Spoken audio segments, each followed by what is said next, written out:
team previews continue. The Colts, 6.5, the win total. Last year, horror show. No luck. Season was over week 1.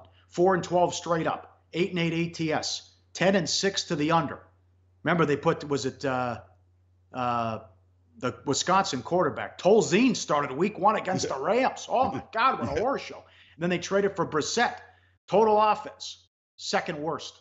Passing offense, 3rd worst. Total defense, 30th. Horror show, Teddy.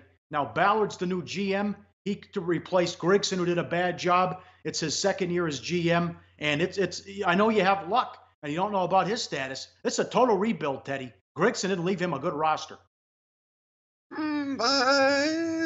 Let's start with the coaching staff, all right? Because you're bringing in my opinion, as good a hire as you can have in Frank Reich. And of course the Colts wanted Josh McDaniels, and Josh McDaniels was supposed to be the hire, and then Josh McDaniels said, not so much. I'm going back to Indy. Yep. And lo and behold, they end up with Frank Reich, who I think is just fine. Of course, we're talking about a guy who's famous as a quarterback, leading they were down 31 against Miami and rallied them back in college. An undefeated Miami team in the NFL, the 32-point comeback in the 1992 playoffs, the biggest comeback in NFL playoff history. And of course, last year, brilliant play calling throughout from day one, getting a backup quarterback to win the Super Bowl. There's a lot to like about Frank Reich in terms of his ability to A, craft a roster, and B, call plays, which he will be doing despite the fact new offensive coordinator Nick Sirianni is first-time coordinator. He's not going to be calling the plays, although he will be filling various offensive roles. The new defensive coordinator, and in my mind, this matters a lot. Matt Eberflus, a guy who worked under Rob Marinelli and the Cowboys since 2011 as a linebackers coach. He was the passing game coordinator last year. Now he gets a step-up chance in Indy. A bright guy who I think has potential to turn a defense that was woeful last year, Pauly, just woeful, into perhaps a decent unit. They didn't, they were building through the draft as that's the right thing to do. They didn't do much. Ebron, tight end acquisition, free agency, Ryan Grant as well, Lasvonte Davis and Moncrief. But you grab Nelson. They had to go offensive line to protect Luck from Notre Dame. So a lot of people gave him an A grade as far as what Ballard did, and also in the draft. Draft grades, who knows? Get back to me in 5 years. But what do you think of some of the moves they made?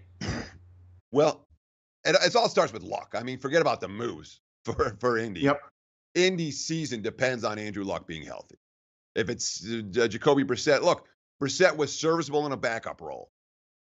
But to see the Colts be a competitive team this year, that is coming down to Andrew Luck. And of course, we heard this last year. Oh, he's going to be ready for the start of training camp, and he ended up sitting out the whole season.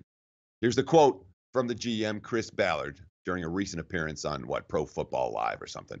The timeline's good. He's actually not even throwing a football. He's doing everything we've asked him to do. He's got a program specifically laid out that puts his timeline to be back at training camp. He didn't want to skip a step.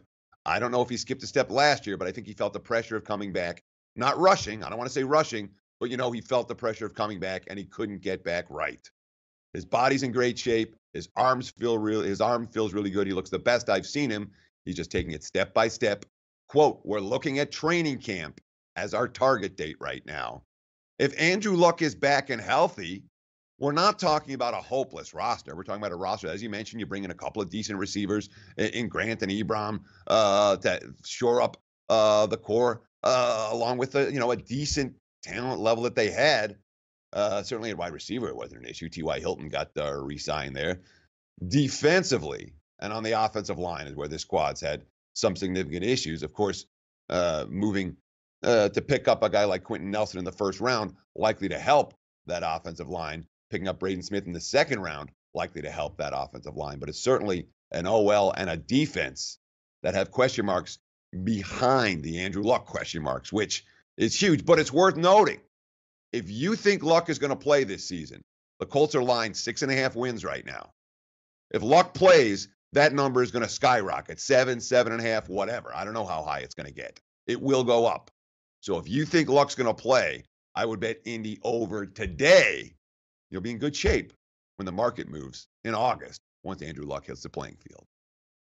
Good job getting all those picks, 3 second-rounders from the Jets in that trade to move down. I will disagree with you. This roster stinks.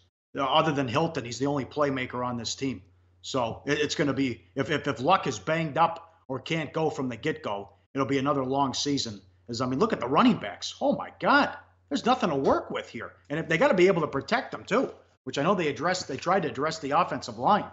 My God, what's happened to this organization? Was the best organization in football. All right, it's good. We talk about the consistency of the Colts. They were right there with the Patriots, not in the modern era. We look at Indy's schedule for the 2018, and again, the AFC South teams play AFC East and NFC East, so not a ton of travel. Indy's 2 extra games. Cincy at home in week 1, and then at Oakland. Not overly difficult when you look at the 2 extra games. This is not tough out of the gate. I'm sorry? Sorry, I said tough out of the gate. Yeah, but no question. They have Cincy at Washington, at Philly, Houston at home, at New England. They could easily go 1-4. You wouldn't be shocked. They can go 2-3, pull an upset or two. All of a sudden, this team's live. Then they have Jets, Bills, Raiders. This is not a brutal slate for Indy. It really isn't.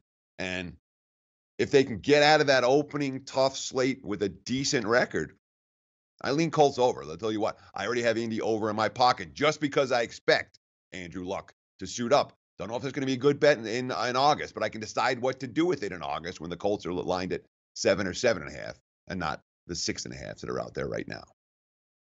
Tough division. 2 playoff teams, and Houston gets Watson back and Watt. And I figure they should go over 8.5 in my opinion, but no favors here. That stretch where 4 out of 5, they're on the road at Washington, at Philly, at New England, at the Jets, and the home game is against the Texans. That's a tough schedule. Like the show? Help us keep the lights on. Please make sure to comment, share, and subscribe to all the Sportsbook Review videos. Thanks so much. Best of luck. Enjoy the game.